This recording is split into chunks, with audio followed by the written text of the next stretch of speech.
Tariq. So the episode starts with Tariq waking up and he's looking like he's seen a ghost. Like he's waking up from, guess you call it a nightmare. And in the nightmare, he was basically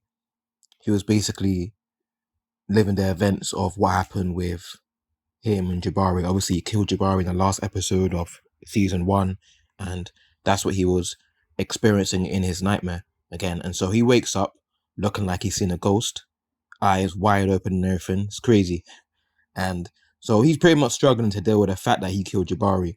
And I guess the reason why he's having all this PTSD from it is because on a subconscious level, he knows that Jabari didn't deserve to be killed. Whereas other people that he's killed, such as his father, such as Ray Ray, like those murders were justified in his mind.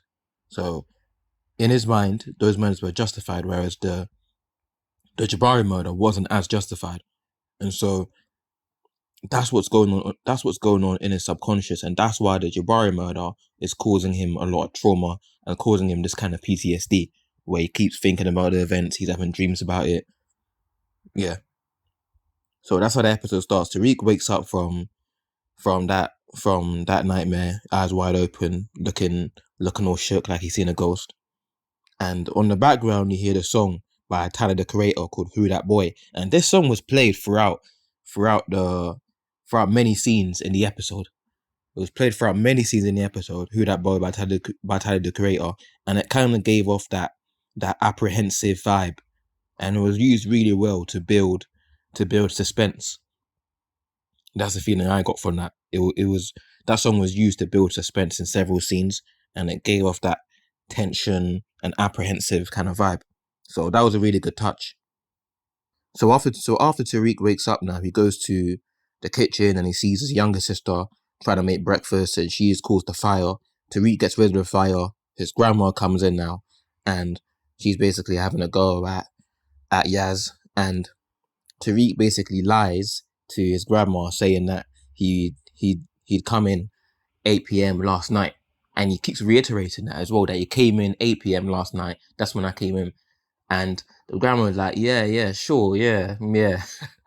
But it's like, I suspect that his grandma knew that he was lying, and that his grandma knew that Tariq was looking for an alibi, because that's what he was doing. He was looking for an alibi, really, because last night he wasn't there. Last night he was dealing with the whole Jabari thing. So he's basically kind of looking for an alibi by saying to his grandma, by trying to plant it in her mind by reiterating that he had been there since last night. Because he says it like 2-3 times. I came in last night, and in the end, like in the end, like his grandma was like, yeah, sure, yeah, you came in last night, yeah, around 8 p.m. And the way his grandma's body language was like, and the way she was looking, it seemed to me like she knew what Tariq was doing, but she just didn't say anything about it. It seemed to me that she may have known that Tariq was looking for an alibi. She may not know that Tariq killed someone, but she may know that Tariq was up to no good, and that he was looking for an alibi. I suspect that she knew, or maybe she didn't know, and and and she's just second guessing herself, and she just thinks that she forgot that Tariq was there. Maybe she doesn't know, but I suspect that she knew what Tariq was doing. So Tariq's basically just using his grandma's drinking problem, basically, like to to essentially get an alibi, really. And this is just another example of how Tariq always uses the tools that are he always uses the tools that are at his disposal to get a desired outcome from a particular situation. For example, like he did something very similar when he used the Western name. He knew that name holds a lot of power and leverage, and so he used that name to basically orchestrate the whole fight that Braden got involved in with Scott. And later on now, Scott got kicked out of uni. Scott got kicked out of Stansfield. And so what he's doing here with his grandma now, again, just another example of what Tariq does, which is use the tools that are at his disposal to get a desired outcome. Now let's move on to man like MECCA. Man like MECCA. But with him, like the way he disarmed that GTG guy with ease, like that was light work. That was light work to him. Yeah, the way he disarmed that GTG guy with ease and then took him out. later on. Like, I'm excited for this guy's character. Like, I'm very excited for this guy's character. Like, he's gonna be on some serious smoke. He's gonna be on some serious smoke. So yeah, I'm excited for him. And like, yeah, this guy, like, he's gonna be a hell of a character, really. And he wasn't having none of it. Like, he showed the guy no mercy as well. Like, Gob was like, let him go, let him go. Like, Mecca's like, nah, nah, F that. That's what he would say, F that. And then he takes the guy out. And yeah, basically saying to Kane that basically he ain't no narc. Because Kane was thinking that he was a narc and all that. So yeah, you can't really ask for a better introduction to a character, really. So he's gonna be on serious smoke this season. So now we move on to the free will scene and that whole debate. So Tariq's basically in class being taught by Professor Milgram, and it's the start of the ethics term. And the discussion is basically about free will. Is free will, do we actually have free will, or is it an illusion? And in this scene, after this, they pretty much showed a montage of scenes from Diana putting on a dress, and she tries it on. She asks her mum, "What do you think?" She says that she likes the dress, but her mum says no. Monet says no, like, take it off. And so she ends up taking it off. And then it goes to the next scene now where Sax is he's now part of Davis McLean's team. They're part of the same team now. Whereas last season they were in opposite teams, they were in opposing teams. Now they're in the same team, and then Sax is putting on a suit, and he's basically asking McLean why we have to put on a suit, and McLean basically explains to him why your dress sense kind of has to change in a way. So I'll be delving deeper into that. I'll be delving deeper into that later on. So what they were pretty much trying to imply throughout these scenes was that your external factors affect the outcome. So to a large degree, you don't really have too much free will. External factors have a massive impact on the outcome. In Diana's case, she's under her mum's control. Like, and if you go back to season one, like, she had a burner phone where she was trying to call her. She basically called her dad Lorenzo from a burner phone, basically saying that she doesn't want to, like, to basically say that she wants to go to school, basically. So she called her dad through the burner phone, and her mum found out now, and then she took the burner phone, put a shoe through it, basically stomped on it, and she basically said that it's her house, her rules. So she's under her mum's control, as she's under her mum's roof, and she's pretty much under her mum's. Monet's pretty much a dictator. Diana's pretty much under her mum's dictatorship. So even in season one, really, in Power Book 2, they're pretty much showing how in Diana's situation, she pretty much lacks free will because of her environment, because of external factors. In this case, because of her family, she doesn't have that free will. She doesn't have the power to make her own decisions and make her own choices. So that was pretty much displayed throughout season one, and they see it again in the first episode of season two, where she's putting on a dress and Monet's not even allow her to wear what she wants to wear. So yeah, I thought that's what was pretty much implied with Diana's situation. Also, as well, the way to deal with it in Tariq's mind is to play the game. So in the episode 3 of season 1, Tariq pretty much said to Diana, "You gotta play the game." That's what he said. That you gotta play the game. It's not like you can change the fact that she's in charge. This is what he says word for word.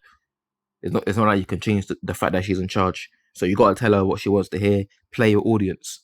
And I believe the reason why that no power dialogue is said in vain, because that now links to this episode now, this free will episode. So no power dialogue is said in vain. The reason why Tariq said that to Diana is because in his mind, that's the way to establish power.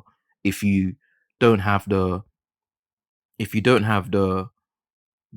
power to make your own choices and decisions, and you don't have as much free will, that's the way to get around it. That's the way to establish power, because if you play the game, you're more likely to get what you want out of the situation.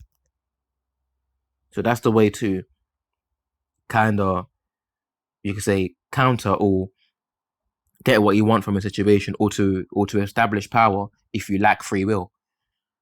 or in Tariq's mind, that's the best way to deal with it. So that kind of links back. It's kind of interlinked to this episode now and to this debate regarding free will. And some would argue by playing the game that because you're affecting the desired result, that essentially you still have free will. Whereas others would argue that no, like that's not true at all. That you're not fully in control if you're having to play the game. You're not really fully in control of the situation. So therefore, you don't have free will because your fate is not entirely in your hands. So it kind of, to some extent, it depends on how you look at it. It depends on your perspective of it. In Sax's case now, Davis McLean's perspective was that you got to look the part to be the part, and decisions such as the clothes you wear, they should be determined, in his mind, they should be determined by your occupation and how you want people to perceive you. Like, if you want to take yourself serious and if you want people to take you serious, then you got to dress in a successful manner because you're part of a winning team. Because you're part of a winning team, which is Davis McLean is in, you gotta dress like a winner. So that's what he was pretty much trying to. That's the kind of mentality that he was trying to embed in Cooper Saxe.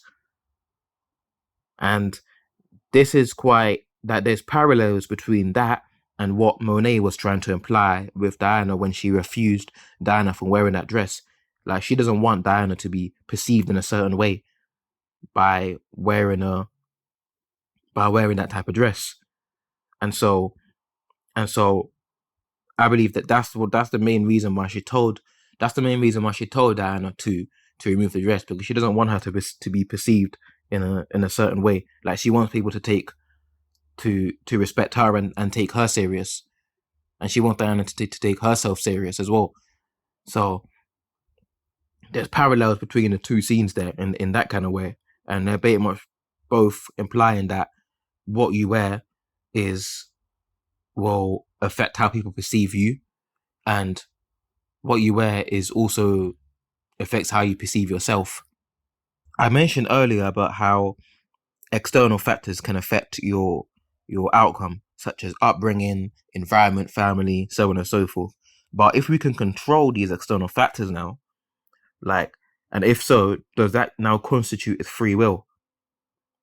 Do you know what I mean? So this whole debate, this free will debate, it is this whole free will discussion, it stimulates a lot of intellectual discourse and argument.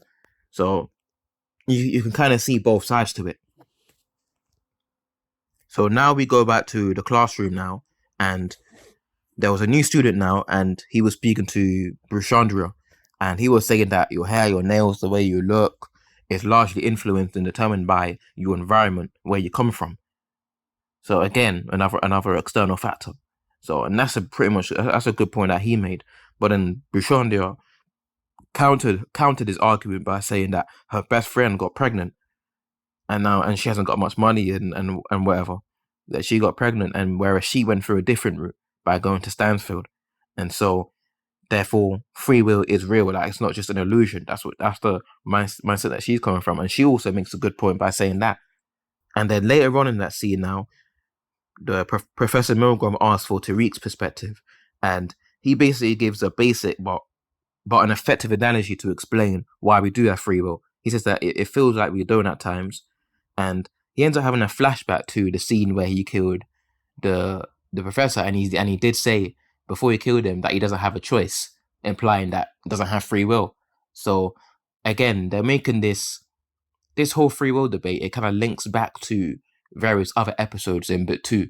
It links back to Tariq killing Jabari, and again, they showed a montage of scenes where Monet refused Diana from wearing a dress, and you can link that back to other times where she's told Diana off or refused certain things from her, such as when she found Diana's burner phone and put a shoe through it. So it interlinks to various other moments and scenes throughout the show. This whole free will debate. That's one of the reasons why I really, really liked it. But now, yeah, back to Tariq. So he gives an effective analogy to explain why we do have free will. But And he says, "Oh, you look left and right before crossing the road." While he's debating with another student, he says to him, "I guess you look left and right before crossing the road." And so, basically implying that through many decisions that we make, we do have free will, and you can't say that everything is predetermined when you don't know what's predetermined, and that's a very very valid point as well. And I believe that the reason why Tariq was having flashbacks about killing Jabari when he was asked a question about free will, and then later on he ends up saying that it may not feel like we have free will, but we actually do. Like, I think that just, again, it goes back to his mental state, his current mental state. Like, for him to say that we actually do have free will, in in his mind, he's basically he's basically inferring now that he made a conscious decision to kill his teacher, and that would explain why he's having all these flashbacks and he's feeling guilty about it, because on a subconscious level, what's going on is that he he knows that he made a conscious choice to take him out, to take out Jabari, and he also knows that Jabari was someone that, in his mind, that murder is not fully justified. He didn't really deserve to die, and he made that conscious decision where he wasn't forced. It was a conscious decision he made to take him out. And so him saying that we that we actually do have free will, it just, in a way, is him come to terms with the fact that he made like, he had free will when he chose to take out Jabari. Like, he made a conscious choice to do that. And so that ultimately just explains why he feels so bad about it, why he feels guilt, remorseful, and that guilt and remorse for taking him out is basically expresses it basically manifests itself in the flashbacks that he's having, so on and so forth, and the nightmares. That's basically the symptom of the guilt from killing Jabari. But now we move on to Drew. And what was this boy thinking? Like, what was he thinking? Like, trying to draw? Like, you just got shot literally an episode ago. Like, 2 episodes ago, you got shot. Of course, you're not going to be able to draw. Like, your shoulders still hurt as well. It's going to take some time. Like, for him to actually try and draw, like, what was he thinking? Like, you got shot 2 episodes ago, mate. Like, you got to give it time. And why in the hell would Monet buy him, like, a drawing kit when you know he can't draw right now? Like, that makes no sense. I'm sure she knew Drew was right-handed. And do you know what I mean? I'm sure she knew that, like, that's your son. I'm sure she knew that. So why would she buy him a drawing kit when he can't use it right now? That was silly from Monet. So unnecessary from her. She should have thought more about what gift to give him before buying him a gift. And yeah, I thought that was silly. And for Drew to actually attempt it, yeah, it's gonna take time, mate. You can't just try, like, when you got shot 2 episodes ago. Like, come on. And so Braden's brother now, like, this guy's still running his mouth. Like, you saw what happened to you in episode 8 of season 1. You saw what happened to you in episode 8, and you're still running your mouth, like, taking that book off Tariq and, like, being, like, disrespectful to him. And, like, you would have thought you learned his lesson after you got beaten up by those Spanish guys, or wherever they were from. Like, you would have thought you learned his lesson, but nah, he hasn't. He hasn't. Like, he's still running his mouth and that. But Braden's sister, though, like, the way she was looking at Tariq is like she's taking a liking to him. Like, will something potentially happen there? I don't know. Because Courtney Kemp did say that there's going to be more girls that Tariq is involved in. So is Braden's sister one of those girls? We'll see. I'm sure Braden he's not gonna be happy about that. He's gonna feel some type of way about that. So anyway, we'll see how that plays out. But yeah, like, she clearly likes I don't want to say she likes Tariq, but she at least likes him as a person. Anything, maybe she likes him more than that, I don't know yet. But Tariq's already like, this guy's already a Gallus. Like, he's got Lauren, Effie, Diana, and if he adds Braden's sister into that, raw. Raw. But yeah, Lauren, Diana, and Effie, and if he adds Braden's sister into that, it's really mad. So Kevin Whitman, the detective that's on the Jabari case, he basically ambushes um Professor Milgram, and he makes her think that she's going on a date, but he actually takes her to see Jabari's body. He takes her to see Jabari's body, and she's very upset. After she sees the body, she's very, very upset. And Kevin basically quickly realizes that they had some type of relationship. And so he starts interrogating her, trying to figure out if she had a motive to kill him. Because Professor Milgram says, "I'm sorry," and he asks her, why he's sorry for. So he's basically trying to see if she had a motive to kill him. And he's pretty smart though, like Detective Whitman, he's smart.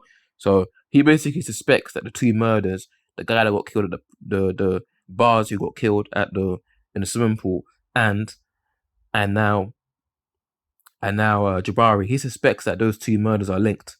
And so he asks for a list of all the students that she teaches. He asks for a list of all the students, and yeah, I guess he's going to be interrogating a lot of the students later on, and that's going to be really interesting. I'm going to be talking about that a little bit more later on.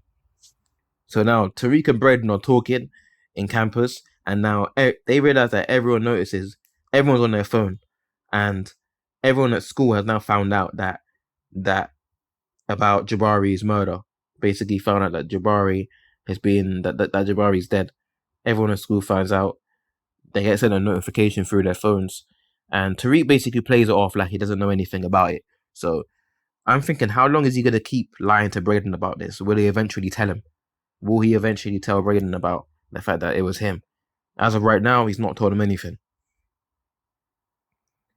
So Monet now, move on to her. She's got some exit plan. She's got some exit plan where she's going to be using Zeke to basically where she's going to be pretty much forcing Zeke to turn pro in the NBA, and she basically assigns different roles. They're all working for Zeke. She basically assigns everyone different roles, and basically they're going to be making money off Zeke. Basically, she's going to be the manager. Diana's going to be in charge of publicity. Drew's got his own role, yeah, and you can tell Drew's not happy with that plan. But before he says anything, she gets the notification on her phone about Jabari's murder. Well, yeah, you can tell the way Zeke responded. I mean, the way Drew responded. He's not happy about that plan at all. Like he's not. He's had enough of Monet. Like throughout this episode, he was just so annoyed at her. Like he's had enough of her. So we move on to man like Tariq.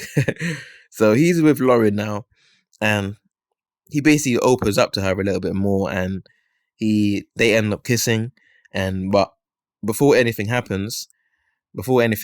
further happens, Tariq basically says that he's got to go. He gets a text from Kane, and he says he's got to be somewhere.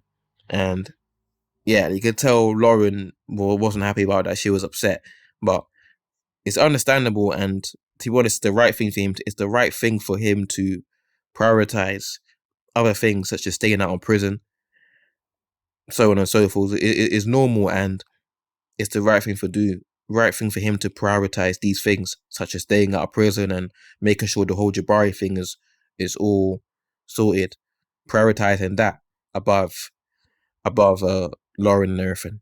So yeah, he ends up going to meet up with Kane, and Tariq thinks that the feds are going to be looking in Detective Ramirez's direction because they basically used his gun. But damn, like boy is he wrong, boy is he wrong. Like, but yeah, he thinks that the feds are going to be looking at Ramirez, and Kane's like, you better be right. But we find out obviously at the end of the episode that yeah, he is wrong because he made a silly mistake. We'll be talking about that. I'll be talking about that later on. But I'm thinking maybe that's the reason why Kane punched Tariq in the face in the promo, because the feds end up looking at Stansfield. The feds end up looking at Stansfield, and Kevin Whitman knows that it was someone at Stansfield that took Jabari out, and so they're no longer looking at Ramirez. Maybe Kane finds this out, and because Tariq was wrong, like he starts getting paranoid again, thinking that the feds are going to be looking at him as well. And so in anger, obviously we know Kane doesn't think Kane is like Kane acts before he thinks, and so in anger he just goes up to Tariq's room and punches him in the face. Maybe that's why.